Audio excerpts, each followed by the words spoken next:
Hey everyone, this is Alejandro with CM with Fractal Networks, and I'm joined here with Rohit from Blockchain Noodles. This is week 6 of Fractal Networks, and we're listening to deadmau5, one of their work in progress tracks on Audius, which is a decentralized audio app. Not getting sponsored. This just love the app, love the sound. So, yeah, Rohit, what's going on? What's up? This sound is epic, and you were telling that maybe we should play this in the car. I can totally imagine how fun that would be.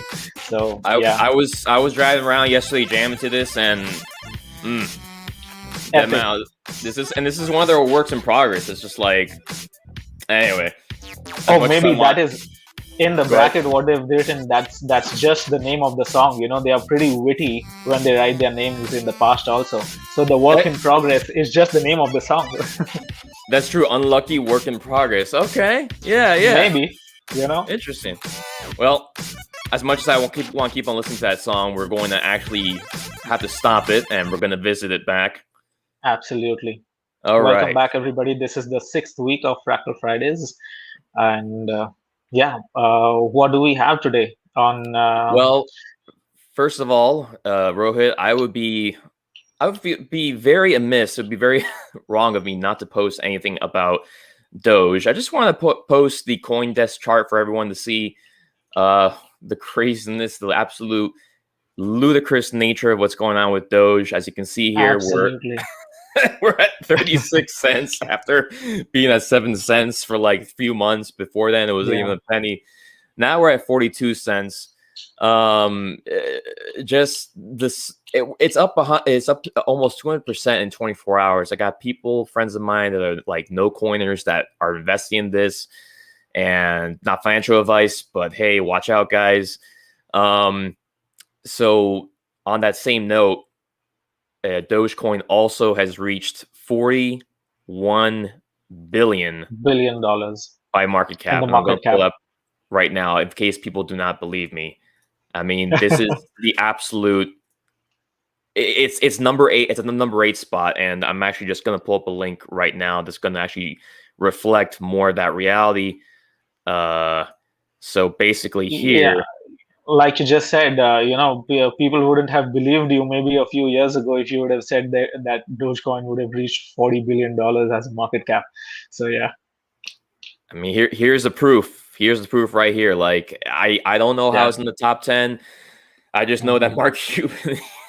I can't keep a straight yeah, face and talking about it. I just know that Mark Cuban and Elon Musk have been pumping it, and I don't know. Rohit, yeah. do you have any thoughts on Doge being more than just a meme coin, or what do you think is going on here? Just speculation?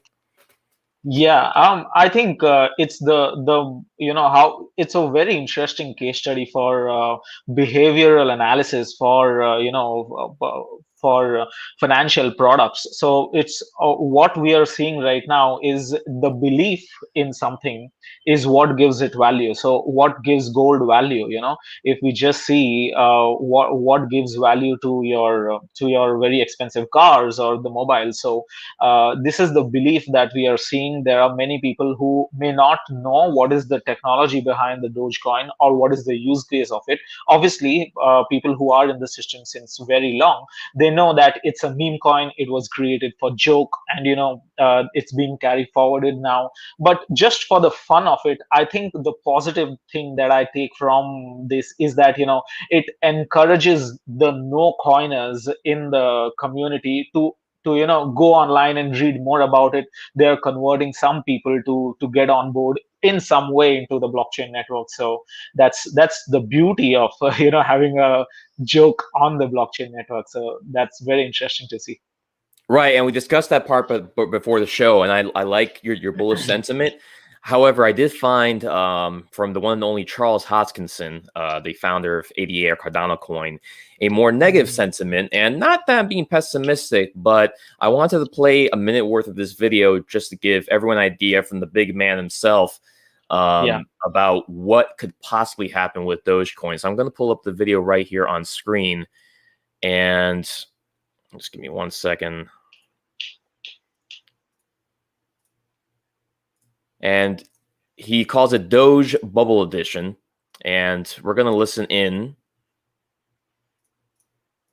I have some technical issues. Stand by.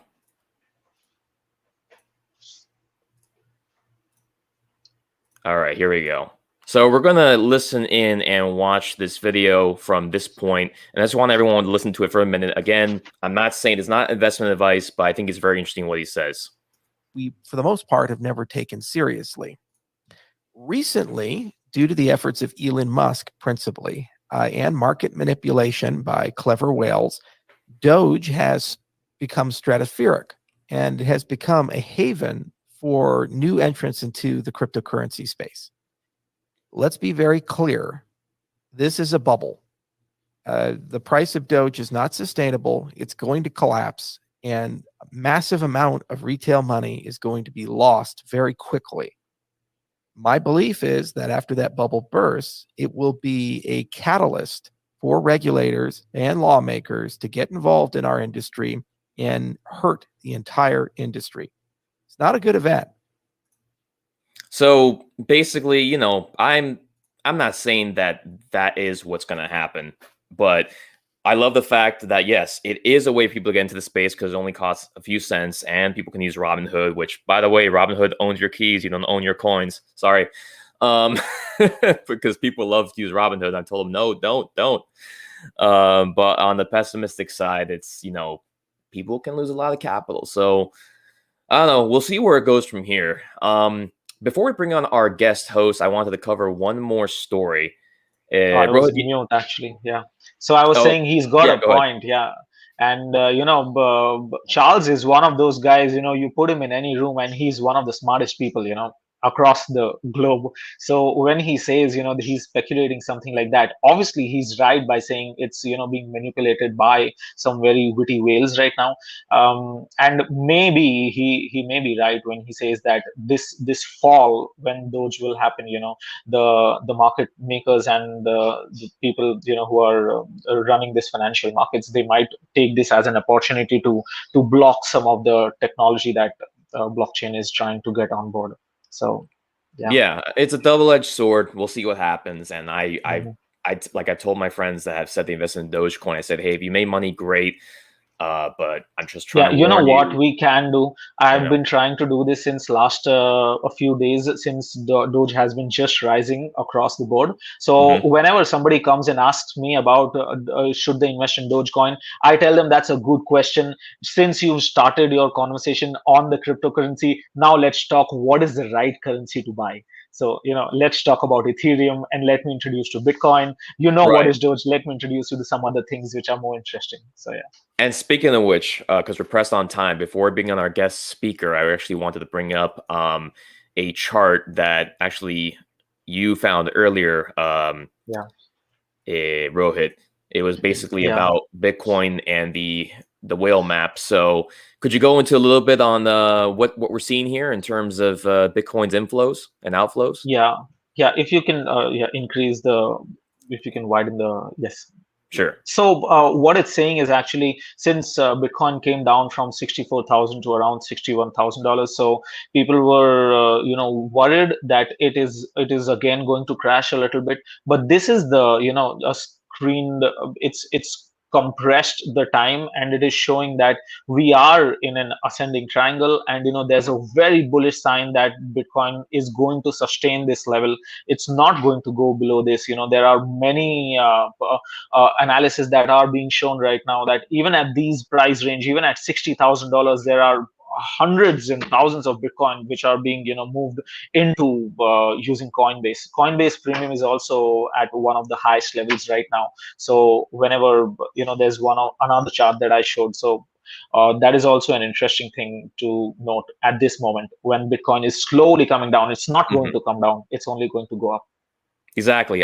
People are saying that, Bitcoin is falling, Ethereum is falling, and Doge is up, and I don't know. Basically, bottom line, it's people are freaking out. But anyway, so we let's bring on our guest here. I've known our guest is going to come on. I've known him since 2019 from the Blockchain Center. He's actually, along with Johnny Dollar, who we had on our second show, is the one that showed me the keyword NFTs and got me into the idea and saying, wow, there's some real value here.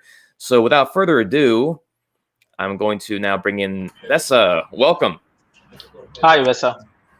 What's up, brothers? Good to see you both. Yeah. It's nice to get a whiff of Miami also, even though you've got different backgrounds, but I'm sort of very He's Scandinavian up, as you can blockchain see, and it's space. really goddamn cold right now, even though the sun's going down and everything. So I can just dream about being in Miami, because I was denied access to come. Actually, I was coming to the next blockchain art event, but it now seems like it's not going to happen.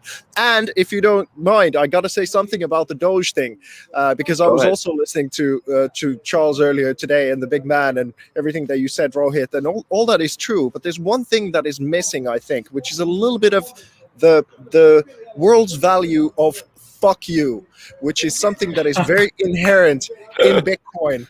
And if you kind of take in everything about the cultural wars and everything that's going on in the world at large, and you look at the crumbling institutions and everything that Eric Weinstein says about the DISC concept, and you can intellectualize all the robbery and thievery and fuckery essentially going on, what is the value of trolling? What is the value of actually people just going, hey, none of you guys are doing this serious. The so-called adults in the room haven't been adults for a long time. So then there is undoubtedly the manipulation, the whales and the beliefs and the newbies and the everything. But I think a massive factor in Dogecoin is a fuck you, we'll do it this way then. I agree. It's more of a revolution, you know. Most of the people who are holding Dogecoin, they are of the same attitude, and it's right. You know, it's showing that, you know, they are now in charge and they are going to make some changes in the financial system. So that's a good thing. But to God's sake, do I feel the pain of Charles of how they've done their academic research, do it right, you know, everything from by the book, and that's exactly what I've done with art, and take the fundamentals of art, and I'm sort of experiencing the exact same thing in the crypto art space, because it's the fucking crypto punks. It's if that is not proof of money laundering, I don't know what is. Imagine you have 32-bit like faces, and there's 10,000 of them, and there's not even logic in terms of that the first punk would be the most valuable punk or anything like that. It's just punk number 7,048 is all of a sudden $7.4 million. And then a lot of the actual super talented people in the space who are pushing technology, pushing the cultural side of Bitcoin and crypto and everything, and truly like bleeding in order to give something new to the world with this cutting edge technology. And what does the community reward? Well, new hashes of like 100 years ago dead artists with the oldest technology, with the lukewarmest bullshit, and then money laundering. I mean, this is the infuriating thing about this space, that it's the most beautiful people that I know, the most talented, the hardworking, the visionary, those who are really like pulling up all the stops, and then it's these jokers who just sort of glide along and do these bullshit things and get rewarded with billions of dollars. I mean, this is crypto. I mean, this is crypto. It's basically the internet. It's memeing. Like I completely hear it. That's why, like I said, hey, if you make money, guys, off of Doge, for example, I'm happy. Or this cyberpunk NFT, I'm happy for you. But like, I get it, man. But speaking about projects that show some good promise. Oh, sorry, Rohit. Go ahead. No, I was just saying that, you know, many people have asked me where they should invest their money in. Every time, you know, the altcoin rallies up, I tell them one very important thing that I truly believe in. Cryptocurrency and stock market is a place which is full of, whatever you do, any decision you make, you're going to feel bad about it. You know, there's no best decision. You cannot take that.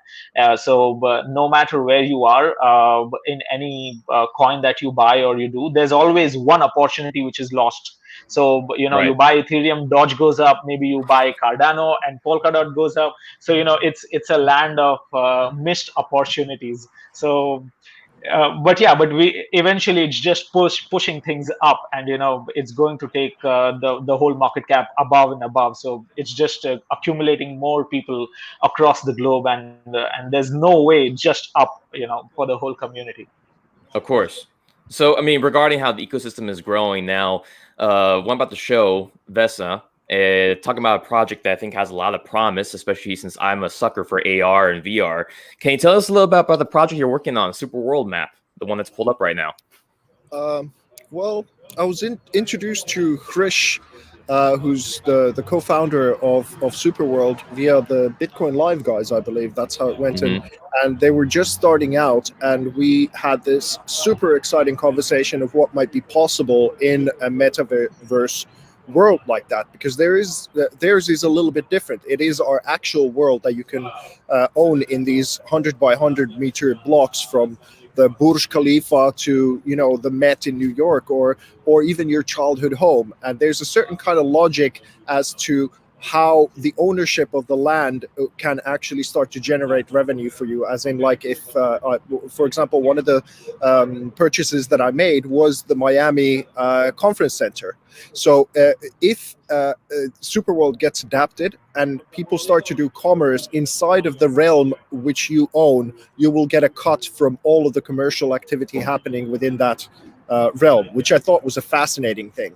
And then also you can write into real life locations, like, let's say, in your own backyard, you can put "Happy Birthday, baby" for your better half, or things like that in the AR segment. And then I believe there's also a virtual reality element, and all of them kind of coincide, and the platform itself is very much alive and evolving all the time. And what we're doing is that Krish and Tyler were kind enough to kind of take me as their pilot project to test the boundary of what this platform can do. And for the past 2 months, with their team of very talented and incredible animators who've been so receptive to all the different kinds of ideas and nuances, we bought this place in Egypt called the Luxor Temple, which has been built.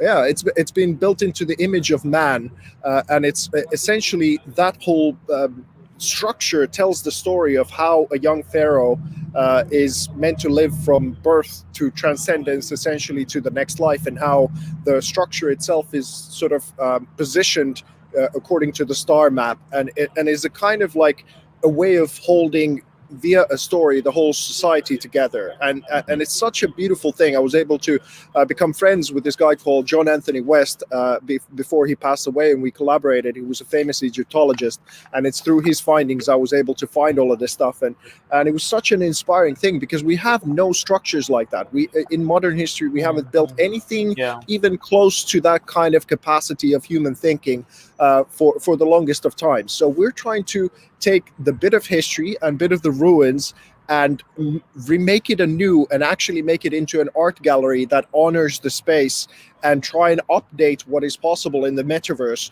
and bring history and the present and the future kind of together in one package, which is usually what I try and achieve with my art. So at this moment in time, it's looking really great. I mean, the team is behind it 100%, and they're building, but we don't exactly know where it's going to go yet and what's possible. So we're kind of discovering where the pixels are going to, like, not jar in the world. The world won't be able to handle the resolution anymore. So it's kind of like like it is all with all games. It's always between usability and what you actually want to do. Gotcha. Rohit? So also, for just a clarity, I just wanted for our community and people who are watching. So when people buy this space, are they buying it on the virtual decentralized space, or are they buying it in that specific real world? Virtual. Obviously, you can't buy the Burj Khalifa with 0.1 Ethereum.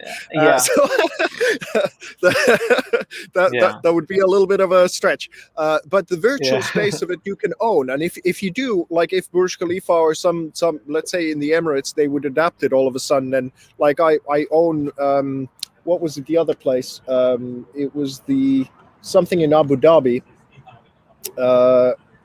I think it was the Louvre of Abu Dhabi that I bought. So if the art world kind of adopts this space, it's always a gamble whether people will or not, but they've attracted a lot of whales and a lot of support. So it's a really interesting project.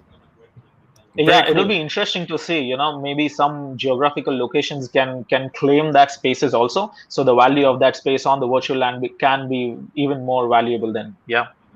There's already quite a few of them have been like bought with 0.1, which is the price of all of them, and many of them are for sale for 100 Ethereum already. Like that was already months and months ago. So, wow. Well, I mean, Wow. invest. I can say as a history buff and also someone that loves AR and VR, and someone even a friend mentioned recently that they want to go see the Luxor. Like, I think this project has a lot of potential, but we'll see where it develops. Vesa, thank you so much for joining the show. We are out of time. Guys, please follow Vesa at the Twitter link that is streaming down below. It'll be twitter.com/artbyvesa right there below. I want to thank Rohit again from Blockchain News for joining us. And next Friday, if everything all goes to plan, either here or later on, I'll be posting to our socials. I'll be at the Miami Art Exposition, either after the show or before the show. So you might be doing live from location. Virus still going around, so I'm going to take precautions. But hope everyone has a fantastic weekend. Vesa, enjoy the sauna. And Rohit, let's talk a little bit afterwards about some business things. Absolutely. Sounds good. Thanks, Vesa. Thanks for having me, bros. All right. Take care, man. Look forward to seeing you again in Miami. Later.